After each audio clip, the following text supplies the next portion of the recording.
S'il y a bien un truc esthétique au Japon, ce sont les jardins.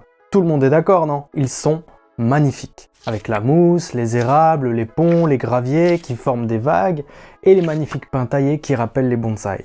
D'ailleurs, au sujet des pins, ceux qui se sont baladés en hiver au Japon, peut-être que dans les jardins ou les parcs, vous avez vu des troncs entourés de paille comme ça. Ça vous dit quelque chose? Eh bien, c'est une technique japonaise pour protéger les arbres contre les nuisibles, sans avoir à utiliser de pesticides. Et ouais, c'est ça le Japon, ce pays proche de la nature, qui la respecte, qui la vénère et qui pense au bien-être des plantes et des arbres.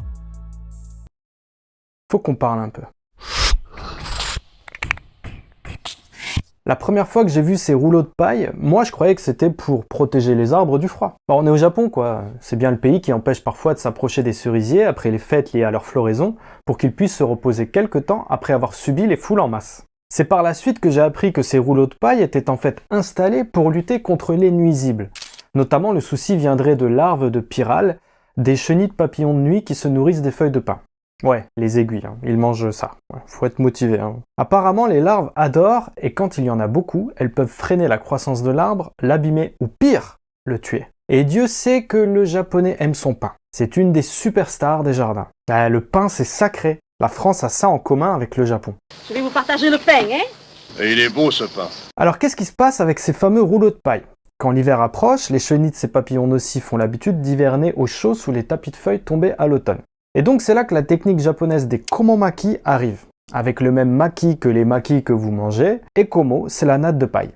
C'est une pratique qui date de l'époque Edo, qui a donc plusieurs siècles et qui continue encore aujourd'hui parfois. 昨日は三島市内の造園業者が国道沿いに植えられたおよそ220本の松に手際よく菰を巻いていきました。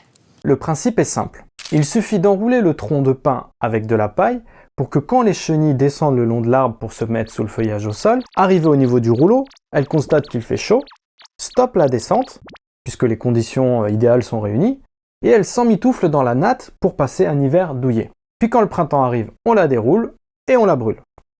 Simple, efficace, naturel, japonais. Une vraie leçon face à un Occident qui aurait mis des pesticides à la place. Cette technique est géniale, non? Non? Non? Non en fait. Cette histoire de rouleau de paille autour des pins pourrait faire une courte vidéo à la TikTok qui vous balance l'info en mode « Regardez comment le Japon fait mieux que nous !» Mais la réalité est beaucoup plus nuancée. Ça pourrait marcher, on a envie d'y croire, j'y ai cru moi aussi d'ailleurs. Sauf que non, ça marche pas toujours comme ça. J'y peux rien. On espère parfois le Japon, l'Asie même, comme une alternative à nos cultures occidentales, industrielles, chimiques, qui détruisent la nature et tout le bordel. Et c'est pas moi qui le dis, c'est Monsieur Wing, l'antiquaire chinois dans Gremlins. Vous savez, le film sorti en 1984 avec Bernard Campan. Faites avec Mogwai ce que votre société a fait avec tous les dons que la nature lui a offerts. Le rapport que l'on a avec la nature est avant tout culturel, et les komomaki, comme certains fameux remèdes de grand-mère, c'est parfois une fausse bonne idée. Je vais vous expliquer pourquoi.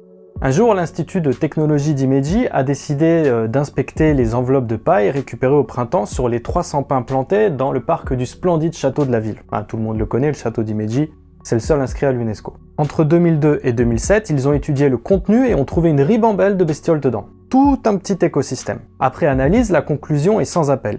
Dans les enveloppes de paille, il n'y aurait même pas 4% de pyrale, donc les nuisibles visés par cette pratique.